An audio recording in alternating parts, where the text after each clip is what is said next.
क्या हो अगर फिर से नोटबंदी हो जाए, अगर फिर से नोट को बंद कर दिया जाए और सरकार का अचानक से एक तुगलकी फरमान आ जाए कि आज रात से ये नोट्स बंद हो जाएंगे, क्या हो? दो सवाल। दूसरा सवाल यहां पे एक और उठता है आज की इस खबर से रिलेटेड कि क्या हो अगर आप आजकल के जो नोट चल रहे हैं उनको बारिश में लेके जाएं और वो नोट भीग जाएं, तो आप क्या करते हो? सिंपल है, हम उसको ऐसी जगह रखना पसंद करेंगे जहां पे भीगे नहीं। प्लास्टिक की थैली में रख के हम उसको अपनी गाड़ी की डिग्गी में रख देते हैं या फिर रैप करके हम पॉकेट में रख लेते हैं। पूरी घटना, ये घटना चक्र क्या है, इस ये वीडियो को रिकॉर्ड करने के पीछे वजह क्या है, ये सब आज हम इस वीडियो में जानेंगे, क्योंकि आज की खबर बहुत इंपॉर्टेंट है। आपकी जेब से रिलेटेड है, आपके नोट्स से रिलेटेड है, आपकी करेंसी से रिलेटेड है। नमस्कार, मैं हूं मसरूर अख्तर। स्वागत है आपका अपने इस चैनल यूजीसी नेट अडर 24/7 पे। पूरी खबर क्या है? लोकसभा में एक अनस्टार्ड क्वेश्चन है 1335। ये क्वेश्चन लोकसभा में उठाया गया जिसका जवाब 27 जुलाई 2026 को दिया गया है। ये पूरी खबर है, इसको मैंने डिकोड किया है, आपको दिख नहीं रहा होगा, जिसकी वजह से मैंने यहां पर इसको अलग से टेक्स्ट फॉर्म में लिख दिया है कि भारत में प्लास्टिक पॉलीमर नोट्स आने वाले हैं, क्या कागज के नोट बंद हो जाएंगे? पहला सवाल था।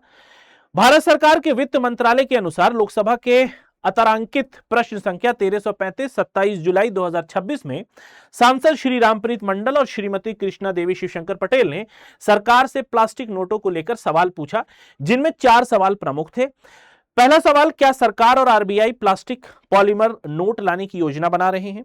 दूसरा सवाल पूछा गया कि यदि हां तो इसके पीछे क्या कारण है और इसका डिजिटल भुगतान पर क्या प्रभाव पड़ेगा? क्या सरकार भविष्य में कागज के नोटों को पूरी तरह पॉलीमर नोट में बदल देगी? और चौथा और आखिरी सवाल था, यदि हां तो इसकी समय सीमा और पूरी जानकारी क्या होगी? ठीक है, यह पूरी खबर थी जो कि यहां पर ये आप 1 2 3 4 पॉइंट देख रहे होंगे, यही वो 4 पॉइंट है जो कि यहां पे पूछे गए हैं भारत सरकार से। अब भारत सरकार का इसके जवाब क्या आया है? कलेक्टिव जवाब आया है गवर्नमेंट ऑफ इंडिया का और रिजर्व बैंक ऑफ इंडिया दोनों का कि 10 रुपए और 20 रुपए के जो पॉलीमर नोट आएंगे, आरबीआई ने अपने केंद्रीय बोर्ड की सिफारिश पर भारत सरकार को यह प्रस्ताव भेजा है। और वो प्रस्ताव क्या है? पहला, 10 रुपए और 20 रुपए के पॉलीमर यानी प्लास्टिक के नोट जारी किए जाएंगे। शुरुआत में 1-1 अरब यानी 1 बिलियन नोट फील्ड ट्रायल के लिए तैयार किए जाएंगे, जिसको हम पायलट स्टडी भी कह सकते हैं, और इसको एज ए ट्रायल मार्केट में उतारा जाएगा।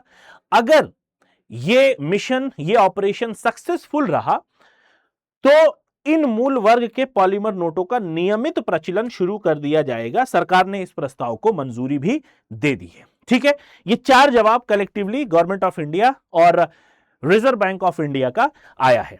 अब दूसरी चीज, एक सवाल और यहां पे उठता है कि पॉलीमर नोट लाने की आवश्यकता क्यों है? ठीक है, क्या इंपॉर्टेंस है और क्या रेलेवेंस होगा आज के टाइम पे अगर हम अपनी करेंसी को, जो पेपर करेंसी चलती है, उसको अगर हम पॉलीमर करेंसी कर दें? तो वहां पे आरबीआई के अनुसार अंतरराष्ट्रीय इंटरनेशनल स्टडीज में पाया गया है, जिसमें 3 चीजें आती हैं। सबसे पहली कि जो पॉलीमर नोट्स हैं या जो प्लास्टिक के नोट्स हैं, इनकी लाइफ टाइम, इनका लाइफ स्पैन, जीवन काल बहुत अधिक होता है in comparison to paper notes. जो कागज की नोट्स होती हैं, कागज की जो करेंसी है, इनकी लाइफ जो स्पैन है वो कंपैरेटिवली पॉलीमर की नोटों से कम है। और ये ऑब्वियस है, प्लास्टिक और कागज का क्या मुआवजा है? प्लास्टिक तो ज्यादा ड्यूरेबल है भी, पेपर वैसे भी डिग्रेडेबल है, प्लास्टिक नॉन बायोडिग्रेडेबल है। इस सेंस में भी आप देख सकते हैं। और नेचुरली भी अगर आप महसूस करें तो प्लास्टिक भीगता नहीं है, घिसता बहुत देर में है, कागज जल्दी घिस जाएगा, जल्दी गल जाएगा, इसलिए भी। दूसरी चीज, ये फटते और खराब नहीं होते हैं।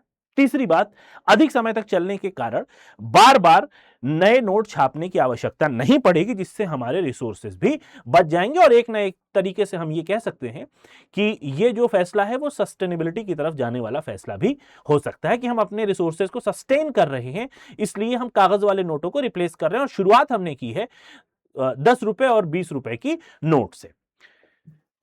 इसके आगे जो यूपीआई डिजिटल पेमेंट पर इसका क्या प्रभाव पड़ेगा, यह भी सवाल संसद में पूछा गया था। तो वहां का जवाब यह दिया गया, अभी पॉलीमर के नोटों की जो योजना बनाई जा रही है वो प्रीलिमिनरी स्टेज यानी प्रारंभिक चरण पे है। ठीक है, दूसरी चीज, डिजिटल भुगतान पर इसका वास्तविक प्रभाव तभी पता चलेगा जब ये पूरी तरीके से, फुल फ्लेज तरीके से मार्केट में फ्लो करने लगेगा। ठीक है, अभी शुरुआती दौर में हम कुछ नहीं कह सकते कि यूपीआई पे और ऑनलाइन ट्रांजैक्शन पे इन नोटों का क्या प्रभाव पड़ने वाला है। तीसरी एक चीज यह है कि कैश और जो डिजिटल पेमेंट है ये दोनों एक दूसरे के कॉम्प्लीमेंट्री हैं, दोनों साथ साथ चलते हैं। ऐसा नहीं है कि एक चीज नहीं है तो दूसरे का करेंगे। आपके पास कैश है तो भी आप ऑनलाइन ट्रांजैक्शन करते हो, और ऑनलाइन ट्रांजैक्शन नहीं भी करते हो, या फिर हम यूं कह दें कि ऑनलाइन ट्रांजैक्शन अगर नहीं कर रहे हो तो आप कैश का यूज कर सकते हो। दोनों एक साथ एक समय में यूज किया जा सकता है, इसलिए इनको पूरक कह सकते हैं, कॉम्प्लीमेंट्री कह सकते हैं, ना कि एक दूसरे का प्रतिस्पर्धी। ठीक है, अर्थात सरकार ने यह मतलब निकाला है कि सरकार का उद्देश्य नकद लेन देन को खत्म करना नहीं है, बल्कि जो बेहतर गुणवत्ता वाले नोटों की जो क्वालिटी है, जो गुणवत्ता है, उसको बढ़ाने की और उसको अच्छा करने की यहां पर सरकार की एक कवायद है, एक कोशिश है। ठीक है, यह थी पूरी खबर, एक लेटेस्ट जानकारी है। तो अब आपके क्या विचार हैं इस पर जरूर बताइएगा। क्या सरकार को इन नोटों को बदलना चाहिए?